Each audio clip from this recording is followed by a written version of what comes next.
योगी की राह पर हिमंता बिस्वा। असम पुलिस को सीएम हिमंता का सीधा आदेश, बलात्कारी भागे तो गोली चलानी पड़ेगी, पशु तस्कर बचे नहीं। नमस्कार, मेरा नाम है अभिनव और डीआरएन में आज बात कर रहे हैं असम के सीएम हिमंता बिस्वा शर्मा का कानून व्यवस्था को बनाए रखने के लिए इनकाउंटर पॉलिसी पर। जिस तरह समाज के दुश्मन अपराधियों के खिलाफ योगी सरकार रौद्र रूप अपनाए हुए है, चुन चुनकर अपराधियों का विनाश किया जा रहा है, ठीक उसी राह पर असम की नई नवेली हिमंत बिस्वा शर्मा सरकार चल रही है। हिमंता शर्मा 2 महीने पहले ही पूर्वोत्तर भारत के राज्य असम के मुख्यमंत्री बने थे, लेकिन इतने कम समय में ही उनकी सरकार अपराधियों के लिए काल बनकर उभरी है। हिमंत बिस्वा सरकार बनने के मात्र 2 माह के भीतर असम में 12 अपराधी मारे गए हैं।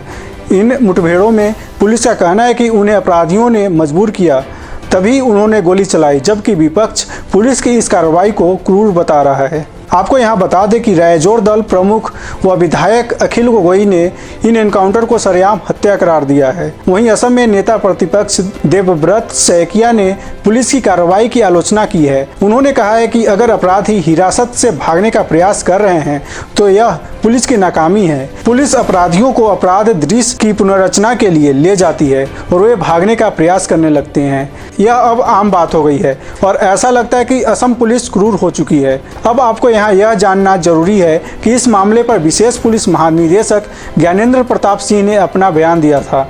उन्होंने बताया था कि राज्य में विगत 2 महीनों के दौरान मुठभेड़ में 1 दर्जन अपराधी मारे गए हैं। उन्होंने बताया था कि कई अपराधियों ने कथित तौर पर पुलिस अधिकारियों की सर्विस पिस्तौल छीन ली थी, जिसके बाद उन पर गोलियां चलानी पड़ी। उन्होंने यह भी बताया था कि कुछ मुठभेड़ तब हुई जब पुलिस ने आरोपितों को गिरफ्तार करने का प्रयास किया और कुछ ने भागने की कोशिश की।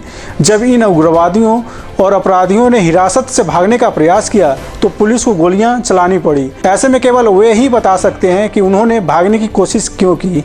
अब आप यह जान लें कि असम में अपराधियों के एनकाउंटर को लेकर विपक्षी दलों के शोरगुल के बीच मुख्यमंत्री हिमंता बिस्वा शर्मा ने इस संबंध में स्टैंड स्पष्ट किया है। उन्होंने कहा है कि यदि अपराधी भागने या हथियार छीनने की कोशिश करे तो उनका एनकाउंटर पुलिसिंग पैटर्न होना चाहिए। साथ ही उन्होंने राज्य में पशु तस्करी पर लगाम कसने और इसमें संलिप्त लोगों को नहीं बख्शने के निर्देश भी दिए हैं। गुवाहाटी में पहली बार आयोजित राज्य के सभी थाना प्रभारी के कॉन्फ्रेंस में उन्होंने यह बात कही। उन्होंने कहा, कुछ लोगों ने मुझसे कहा कि आजकल अपराधी पुलिस के चंगुल से भाग रहे हैं और एनकाउंटर की बहुत घटनाएं हो रही है।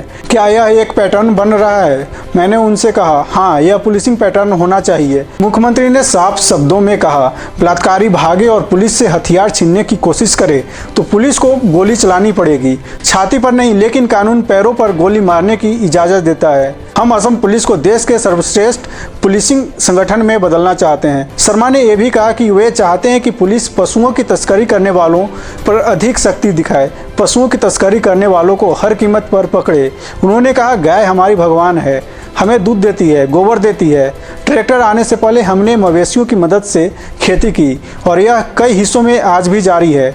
जो पशु और नशीली दवाओं की तस्करी में शामिल हैं उन्हें बख्शा नहीं जाएगा। उन्होंने पश्चिम बंगाल से सटे जिले के अधिकारियों से इस मामले पर अधिक ध्यान देने के लिए कहा है। एक रिपोर्ट के मुताबिक जब से हिमंता बिस्वा ने असम के मुख्यमंत्री का कार्यभार संभाला तब से बलात्कार, पशु तस्करी, नशीली दवाओं की तस्करी के 8 आरोपितों के शरीर पर पुलिस हिरासत के दौरान गोली के घाव मिले हैं।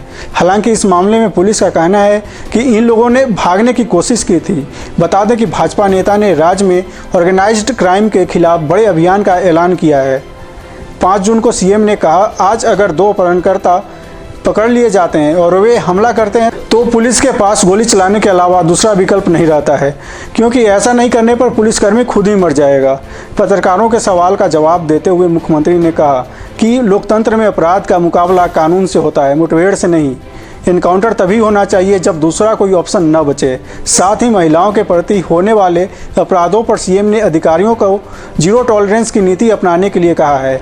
वहीं प्रत्येक पुलिस थाने को सालाना 2.5 लाख रुपए और पुलिसकर्मियों के स्वास्थ्य की जांच करवाने का ऐलान भी किया। हिमंता बिस्वा मुख्यमंत्री पद संभालने के बाद हमेशा अपने कड़े फैसलों के कारण चर्चा में बने हुए हैं। इससे पहले हिमंता बिस्वा ने कहा था कि राज्य में 2 से अधिक बच्चों के माता पिता को सरकारी योजनाओं के लाभ से वंचित रखा जा सकता है। आपको बता दें कि कभी कांग्रेस में रहते हुए असम का मुख्यमंत्री बनने में सफल न होने वाले हिमंता बिस्वा का सपना भाजपा में पूरा हुआ। हिमंता बिस्वा शर्मा की बात करें तो जुलाई 2014 में उन्होंने कांग्रेस से इस्तीफा देने के बाद भाजपा का दामन थामा था। तब वह कांग्रेस सरकार में शिक्षा मंत्री थे और मुख्यमंत्री बनना चाहते थे। उनके साथ करीब 38 विधायक भी थे, लेकिन कांग्रेस नेतृत्व ने उनकी मांग नज़रअंदाज कर दी थी। तब हिमंता बिस्वा शर्मा ने तत्कालीन मुख्यमंत्री तरुण गोगोई के खिलाफ मोर्चा खोलते हुए इस्तीफा दे दिया था और भाजपा में शामिल हुए थे। इसी तरह हमसे जुड़े रहिए और देखते रहिए D3 का स्पेशल प्रोग्राम DRN।